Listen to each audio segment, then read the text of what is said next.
Everyone, it's Heidi from flutterbyheidi.co.uk, back again with another project for you, and I'm an independent Stampin' Up demonstrator based here in the United Kingdom, right in the heart of the country in the South Warwickshire.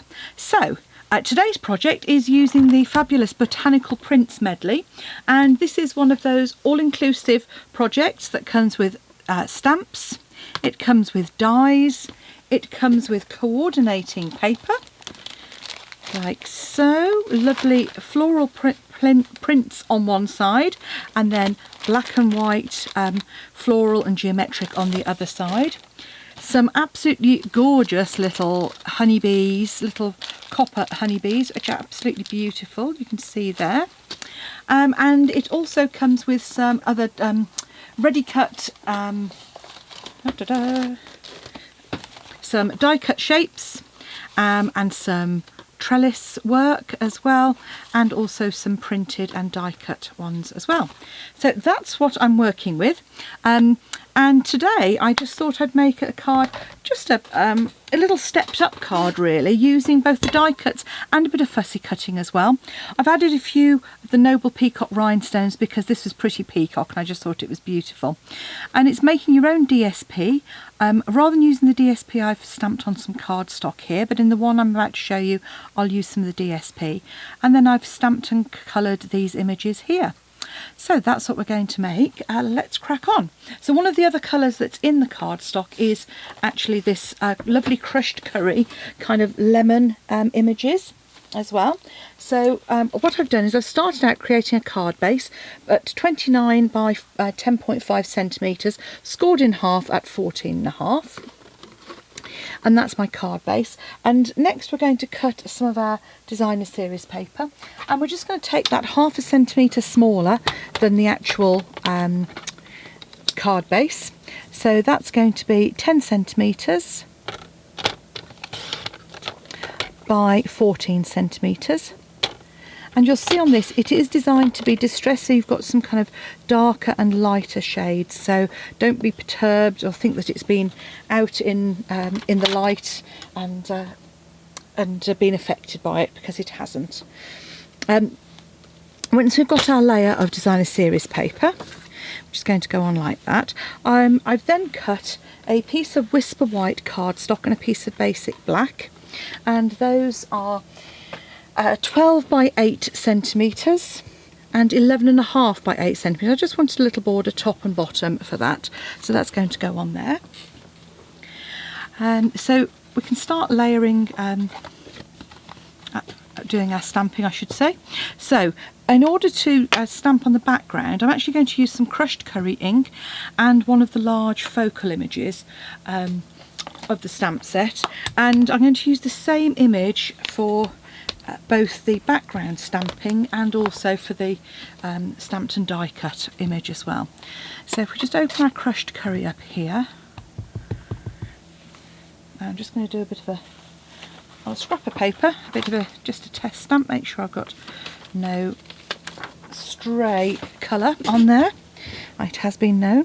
And then all I'm going to do is just come in and repeat stamp this image, turning as we go through and coming off the page slightly as well, and that way you kind of get a really lovely random effect. And where you've got little gaps, just come in with your leaves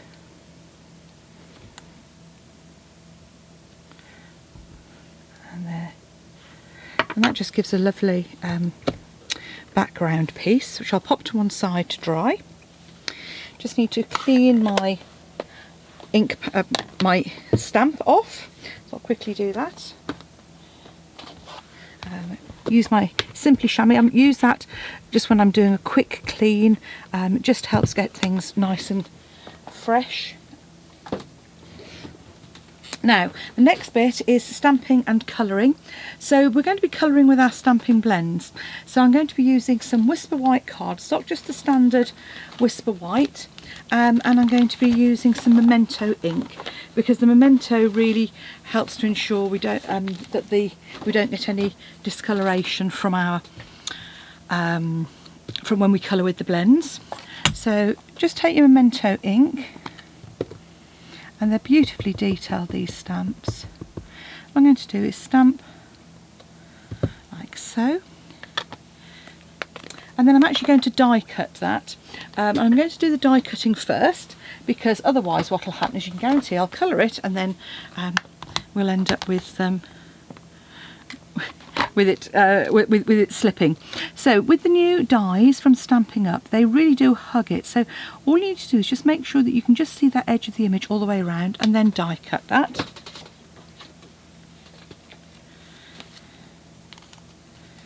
And then you come back with an image like that. If you've got a plate, a magnetic plate, that really helps with this as well. Just helps to create a better finish, and you're less likely to get slippage. So pop my die away, and I'm using a couple of blends. I'm using some dark and light Calypso Coral and dark and light Old Olive. So I'm going to come in, and these kind of reminded me almost of kind of crab apples, maybe.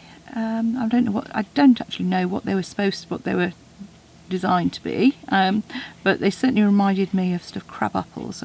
My parents live across the road from a churchyard, and actually there are beautiful crab apple trees there, which come the autumn are absolutely beautiful, real sort of stunning colours that you get on the crab apples. And this doesn't take much in the way of colouring, so I'm just using my lighter colour, my dark, then coming back in with my lighter colour just to kind of blur those edges. And then do the same with the leaves. So I'm going to come in with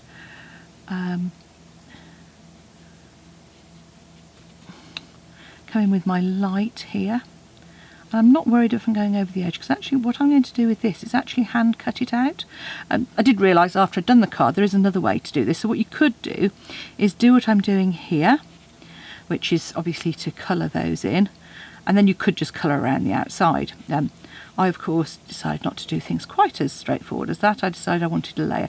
Part of it is because of the texture. It does give an added dimension if you're going to layer it up on some card. You can see here these are all layered up on Pretty Peacock, and the strength of colour you get from the card is obviously significantly different to that you'd get from a blender pen. It does give you a bit more dimension. So I'm just coming in, just adding some sort of depth of colour to these leaves, and then again just do the same. Now the good news is I'm not going to make you sit through me colouring 3 of these, because I think you'd probably find that very boring.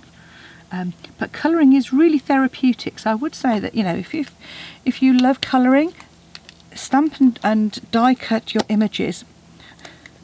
Let's go, just pull my pen apart. Okay, pull my pen apart again. Okay. Okay, it's not going to work.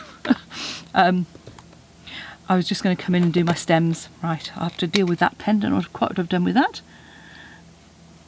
Just come in and just colour those stems. A little bit of colour. Right. Right. Then, when you've finished colouring, all you do is just go around, and obviously you could do this by stamping it and cutting it out. I just found that it just helped with the die cutting. I could kind of see how much border I wanted, because obviously what I'm doing is trimming the white away so that I can then get a border. And I'm going to create a crushed curry border to go with the colour of the Designer Series paper.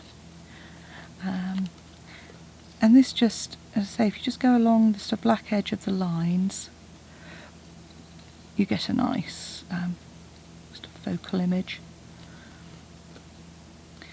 And there we go. And then what I've actually done is I've already gone ahead and die cut a plain shape in crushed curry as well, so that's easy to do. I always find it's different. I never know whether to show you cutting with a big shot or not. I use my magnetic plate and just a couple of the standard plates on top. But I just find it's a bit of a faff getting it underneath my tripod while I'm filming, so hence you tend not to get me videoing those. Well, let me know what you think. I mean, if you want to see people actually layering up in the big shot, then by all means let me know and I'll see what I can do. All I'm doing is just dotting some glue over the back there, and then pop that onto a crushed curry layer. So I've done 2 more of those already. On my first one I actually coloured the background in smoky slate. You can see here. I'm not sure I like it though, so I'm not going to do that on this one. This one's just going to be good old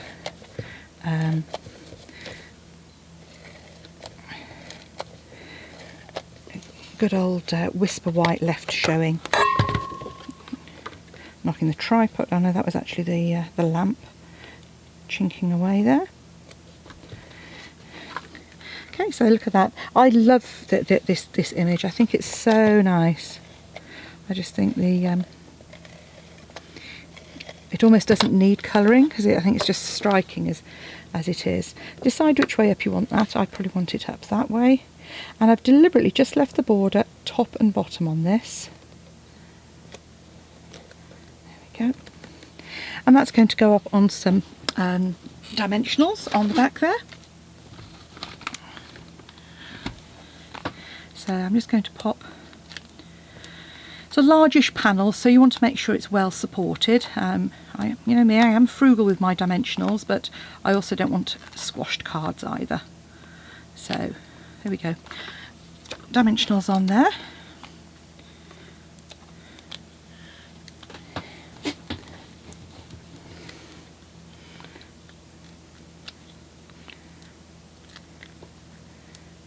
Downside of dimensionals is peeling the backs off them.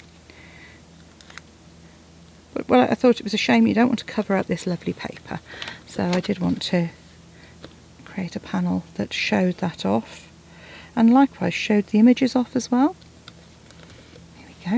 And then each of these panels is going to go on there with another dimensional. Now, if you wanted to, I would recommend that you, if you're posting that and it's an either weight or depth is an issue, then you might want to not put these on dimensionals, but instead put them, just glue them flat, and that's fine too.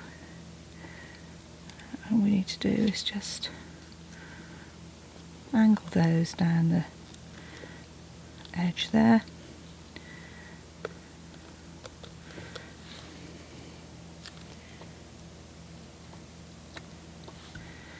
Like so.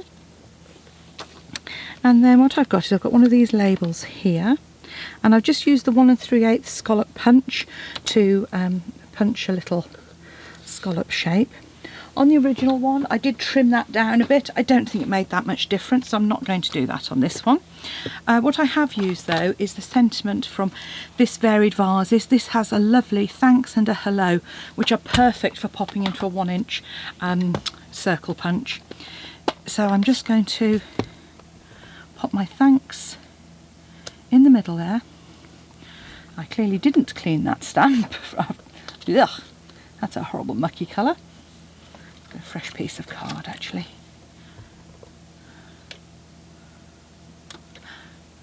Do you know what? That's still not. Clean your stamp. Right. 3rd time's the charm. Do you know what? I'm just going to get a fresh piece of card because that was horrible.